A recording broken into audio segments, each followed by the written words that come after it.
अस्सलाम वालेकुम, welcome back to my channel. आज मैं बात करने वाली हूँ बैक एक्नी के बारे पे।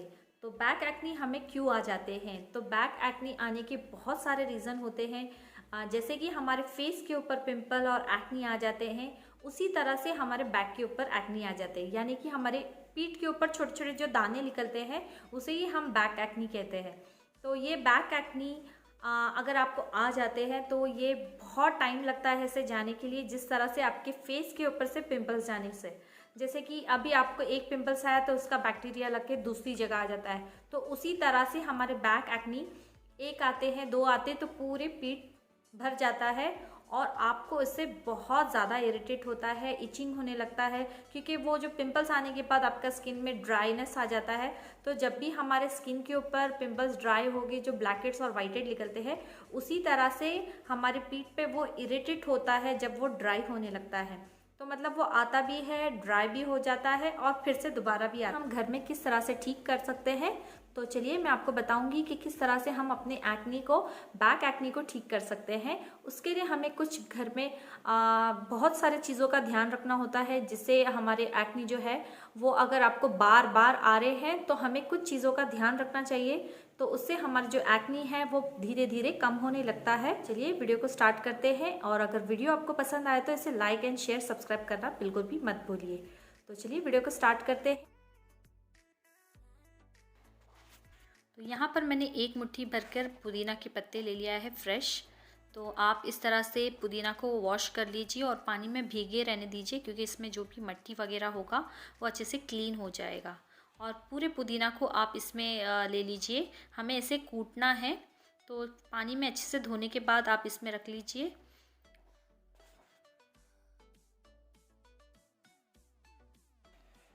और इसके अंदर हम ऐड करेंगे 2 चम्मच रोज़ वाटर।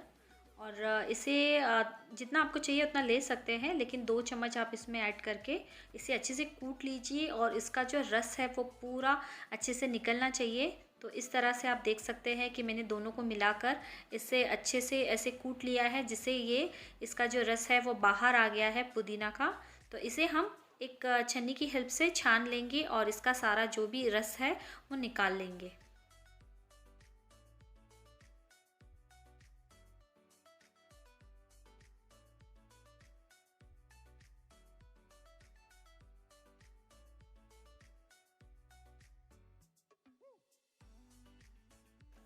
तो हमने इसका जो टोनर है वो बनाकर साइड में रख लिया है। इसमें हम ऐड करेंगे गेहूं का आटा, यानी कि व्हीट फ्लावर।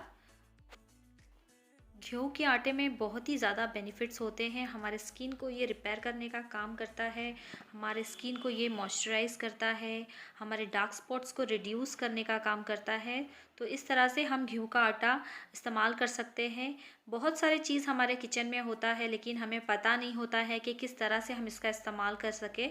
तो इसीलिए आप गेहूँ का आटे का इस्तेमाल कीजिए। आपको इससे इस्तेमाल करने में भी कोई मुश्किल नहीं होगा और हमारे स्किन के लिए बहुत ही फ़ायदेमंद होगा। जब भी आप कोई भी डीआईवाई मास्क या पैक अपने फेस के ऊपर लगाए, तो आप पैच टेस्ट ज़रूर कर लीजिए। और जब भी कोई फेस पैक का इस्तेमाल करते हैं तो अपने चेहरे को अच्छे से क्लीन कर लीजिए। साफ़ चेहरे पे ही हमें ये मास्क को अप्लाई करना है। अगर आप अपने पीठ के ऊपर लगा रहे हैं तो अपने पीठ को भी बहुत ही अच्छे से क्लीन करना है और उसके बाद ये पैक को अप्लाई करना है। जैसे कि इसके अंदर मिंट है। मिंट एक माइल्ड एस्ट्रिजेंट का काम करता है। आपके जो पिंपल या एक्ने के ऊपर जो भी डर्ट वगैरह होता है, इसे ये बहुत अच्छे से रिमूव करता है और आपके स्किन को ना एकदम सॉफ्ट और हाइड्रेट रखता है। आपके ब्लड सर्कुलेशन को इम्प्रूव करता है और आपके स्किन को ये टाइट करने का काम करता है। तो इस तरह से मिंट हमारे स्किन के लिए बहुत ही बेनिफिशियल होता है। इसीलिए मैं अपने फेस के ऊपर भी इसे अप्लाई कर रही हूँ, क्योंकि सेम ये जो एक्ने आपके पीठ के ऊपर आता है, फेस के ऊपर भी उसी तरह से हम ट्रीट करते हैं। तो इसीलिए मैं आपको फेस पे अप्लाई करके इसे बता रही हूँ। तो आप इसे सेम इसी तरह से अपने पीठ के ऊपर इसे अप्लाई कर लीजिए। और इसके अंदर जो मैंने व्हीट फ्लावर मिलाया है उसके भी बहुत ही फ़ायदे होते हैं। आपके जो डार्क स्पॉट्स होते हैं उसे ये रिड्यूस करने का काम करता है। आपकी स्किन को ये वाइटनिंग इफ़ेक्ट देता है और रोज़ वाटर आपके पीएच बैलेंस को मेंटेन करता है। पीठ पे 20 मिनट के लिए लगा के छोड़ दीजिए और ठंडे पानी से वॉश करने के बाद बॉडी लोशन लगा लीजिए। और जब आप फेस में इस्तेमाल करते हैं तो कोई भी आप मॉइस्चराइज़र लगा सकते हैं जो आपको पसंद है। जिस तरह से हम अपने फेस को ट्रीट करते हैं कि हम पिंपल्स आने के बाद क्या क्या चीज़ों का ध्यान रखते हैं, सेम उसी तरह से आपको आपके बैक का ध्यान रखना है। जैसे आपको ऑयली फूड को अवॉइड करना है, आपके डाइट का ख्याल रखना है, और अगर आप शैम्पू करते हैं तो कंडीशनर जो लगाते हैं, कंडीशनर की जो पानी जो रिंस करते हैं तो वो जो पानी आपके पीठ के ऊपर आता है उसके वजह से भी आपके बैक में एक्ने आ सकता है। अगर आपको बहुत ज़्यादा स्वेटिंग होता है तो स्वेटिंग की वजह से भी आ सकता है। और अगर आपको बहुत ज़्यादा स्वेटिंग होता है तो आप दिन में 2 बार बॉडी बाथ लीजिए, या तो आप सुबह और एक सोते टाइम पे 2 टाइम आप बॉडी बाथ लीजिए। और जो पानी से आप नहाते हो उसके अंदर थोड़ा सा डिटॉल ऐड कर दीजिए। तो आप ऐसे करके भी आपके मतलब एक्ने को रोक सकते हैं। जैसे कि उसमें जो भी बैक्टीरिया होता है तो हम उस तरह से डिटॉल के पानी से अपने बॉडी को वॉश कर सकते हैं। और दूसरा कि आप इस पर विनीगर का पानी डाल सकते हैं। जैसे कि आपने एक जग में पानी लिया और उसके अंदर 2 स्पून जितना आपने वाइट विनीगर या एप्पल साइडर विनीगर, दोनों में से कोई भी विनीगर हो, आप उसमें डालकर अपने बॉडी को रिंस कर सकते हैं। ऐसा करके भी आपके जो बॉडी में जो इचिंग होता है ना वो बहुत कम हो जाता है, इचिंग होना। तो आप वैसा भी कर सकते हैं। और दूसरा जो मैंने आपको जो पैक बनाकर बताया है,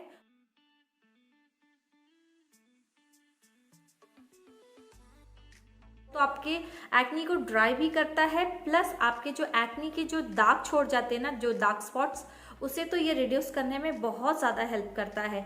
तो आप इस तरह से जो मैंने पैक बताया है आप उसे हफ्ते में 3 बार या 2 बार इसका इस्तेमाल कर सकते हैं। या तो आप ऐसा कर सकते हैं कि स्प्रे बॉटल पे 2 चम्मच अपने रोज़ वाटर ले लीजिए और 2 चम्मच अपने मिंट का जो जूस है वो, और उसके अंदर थोड़ा सा फिल्टर वाटर डाल दीजिए। तो तीनों को मिलाकर आपने अच्छे से मिक्स करना है और स्प्रे बॉटल में भर लेना है। उसे आप फ्रिज में रख लीजिए और इसे 8 से 10 दिन तक का आप इसका इस्तेमाल कर सकते हैं। और पीठ के ऊपर आप उसे इस तरह से स्प्रे कर लीजिए। स्प्रे करने के बाद 5 मिनट छोड़ दीजिए, उसके बाद आपने बॉडी को वॉश कर सकते हैं। इस तरह से भी आप ये टोनर का इस्तेमाल करके अपने एक्ने को ठीक कर सकते हैं, क्योंकि हर किसी के पास इतना टाइम नहीं होता है कि आप वो पूरे पीठ के ऊपर लगाकर बैठे। अगर आपके पास टाइम हो तो आप लोग ये कर सकते हैं। तो जिनको भी ये ठीक लगता है आटे वाला पैक, तो आप वो इस्तेमाल कीजिए। और जिनके पास टाइम नहीं है वो इस तरह से स्प्रे बॉटल में टोनर बनाकर अपने बॉडी के ऊपर अप्लाई कर लीजिए। इससे आपको बहुत ही फ़र्क आएगा। और आप मुझे, अगर आपको ये रेमेडी इस्तेमाल करने के बाद अगर आपके एक्ने कम हो रहे हैं तो प्लीज़ मुझे कमेंट सेक्शन में ज़रूर बताइएगा कि इससे आपको क्या फ़ायदा हुआ है। और आपको इससे फ़ायदा ही होगा, क्योंकि ये आपके एक्नी को है ना बहुत ही अच्छे से ट्रीट करता है। अपने बैक, आपके जो बैक के बैक्टीरिया है उसे ये ख़त्म कर देता है। तो आप इस तरह से ये पैक बनाकर ज़रूर इस्तेमाल कीजिए। तो आज का आपको ये DIY एक्नी के जो पैक मैंने बताया है वो कैसा लगा मुझे कमेंट सेक्शन में ज़रूर बताइएगा। अभी तक आपने मेरे चैनल को सब्सक्राइब नहीं किया होगा तो प्लीज़ मेरे चैनल को सब्सक्राइब कर लीजिए। इसी तरह से मैं अच्छे ब्यूटी टिप्स आपके लिए लाते रहूँगी। पसंद आए तो इसे लाइक ज़रूर कर दीजिएगा। तो इंशाल्लाह मिलती हूँ नेक्स्ट वीडियो पे। अल्लाह हाफिज़।